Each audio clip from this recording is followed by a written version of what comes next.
ಸುಂದರ, ಅಹೋ ಸ್ತ್ರೀಯಳೇ, ಈ ಕೈಲಾಸಗಿರಿಯಲ್ಲಿ ಸಂಚರಿಸುವಾಗ ನಿನ್ನನ್ನು ಕಂಡನು. ನಿನ್ನ ಬಳಿಗೆ ನಾನು ಹೊರಡಿ ಬಂದಿರುವೆನು. ಸುಂದರ, ಅಹೋ ಸ್ತ್ರೀಯಳೇ, ನೀನು ಯಾರು? ನಿನ್ನ ಹೆಸರೇನು? ಇಲ್ಲಿ ಕುಳಿತು ತಪಸ್ಸು ಮಾಡಲು ಕಾರಣವೇನು? ಸುಂದರ, ತಿಳಿಸು ನಿನ್ನ ವಿಚಾರ. ಅಮ್ಮ ಕಮಲಮುಖಿ, ನಾನು ದಾರಂದರೆ ನೀನು ದಾರು. ಈ ಹಿಳ ಮಂಡಲದೊಳಕೋಟಿ ಸೂರ್ಯ ಪ್ರಕಾಶ ಪ್ರಜ್ವಲನಾದ ಜಮದಗ್ನಿಯ ಸಂಭೂತ ಪರಮ ಪ್ರಖ್ಯಾತ ಬಳಿರ ಪರಮ ಪತಿವ್ರತೆಯಾದ ರೇಣುಕಾದೇವಿಯ ಗರ್ಭದಲ್ಲಿ ಜನಿಸಿದ ಭಾರ್ಗವ ರಾಮನ ವಿಖ್ಯಾತ. ಓಹೋ, ಭಾರ್ಗವ ರಾಮ. ಅಹೋ ಸ್ತ್ರೀಯಳೇ, ರಾಮ, ಇಂಡು ರಾಜರಳ್ಳಾನೆ ಗಂಡು ಗಲಿಯಂದ ಮಂಡೆ ಮತ್ತೆ ಅಂಡಲಿ ಬದುರುಳ ಕಾರ್ತವೀರಾತುರನ ಸಂಹಾರಕ್ಕೆ ತಕ್ಕವರ ಒಂದೆಡಲು ಮಹಾದೇವನನ್ನು ಕುರಿತು ತಪಸ್ಸು ಮಾಡುವ ಕಾರಣ ಇಲ್ಲಿಗೆ ಬಂದಿರುವನು. ತಪಸ್ಸು ಮಾಡಲು ಬಂದಿರುವೆಯಾ? ಇಂತಹ ವೈರಾಗ್ಯ ಪುರುಷನಲ್ಲಿಗೆ ನೀನು ಬಂದ ಕಾರಣವೇನು? ಕಾರ್ಯದಾವುದು ಏನಿದ್ದರೂ ಎನ್ನ ಮುಂದೆ ಮರೆ ಮಾತದ ವಿಸ್ತರಿಸಿ ಸ್ತ್ರೀಪುರಿದೆ. ಇಲ್ಲದಿದ್ದರೆ ಇಲ್ಲಿಂದ ಮರಿಯಾಗಿ ಹೋಗು ದೇವೇಂದ್ರ ರಾಣಿ ಬಣಿಬೇಡ. ರಾಮ, ಅಹೋ ಸ್ತ್ರೀಯಳೇ, ಭಾರ್ಗವ, ಮೇನಕ, ನಾನು ಇಲ್ಲಿಗೆ ಬಂದ ಕಾರಣವನ್ನು ಕೇಳಿದೆಯಾ?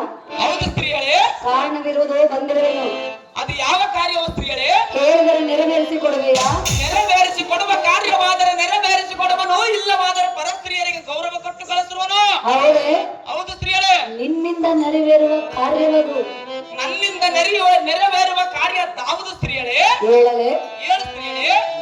ರಾಮ ಒಂದು ಕೇಸಿ ಇಲ್ಲ ಕೋಟಿ ಮಾತಿ ಮನಸ್ಸೊಳಗೆ ಕೊಟ್ಟಿರುವ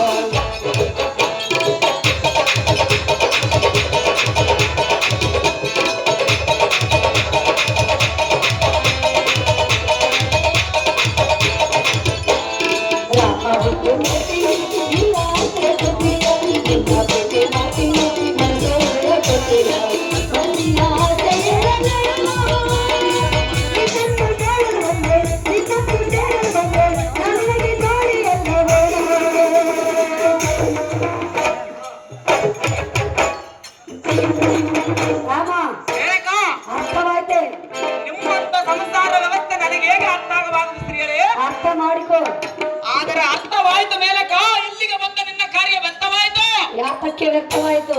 ನಾನು ನನ್ನ ತಾಯಿಯ ಆಜ್ಞೆಯ ಪ್ರಕಾರ ತಪಸ್ಸನ್ನು ಮಾಡುವಲು ಬಂದಿರುವನಲ್ಲ, ಅದಕ್ಕಾಗಿ ನಿನ್ನ ಕಾರ್ಯ ವ್ಯರ್ಥವಾಯಿತು ಸ್ತ್ರೀಯರೇ. ರಾಮ, ಮೇನಕ, ನೀನು ಮನಸ್ಸು ಮಾಡಿದರೆ ಸಾರ್ಥಕವಾಗುವುದು. ಅದು ನಾನು ನಿನ್ನ ಕಾಮದಾಸೆಯನ್ನು ನೆರವೇರಿಸಿದರೆ ನನ್ನ ತಾಯಿಯ ಕಟ್ಟನ್ನು ಸೀಳಿದಂತಾಗುವುದು ಸ್ತ್ರೀಯರೇ. ರಾಮ ಬಂದು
ಈ ಹಠವು ಸರಿಯಲ್ಲ.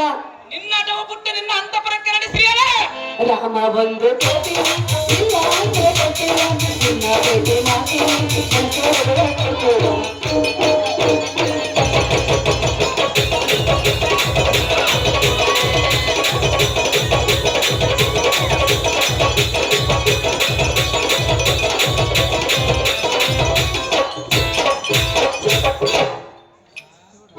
ಅಹೋ ಭಾರ್ಗವ ರಾಮ, ಅಹೋ ದೇವೇಂದ್ರ ಪಟ್ಟದರ್ಶಿ ಪ್ರಿಯ, ಅಹೋ ದೇವೇಂದ್ರ ಪ್ರಿಯ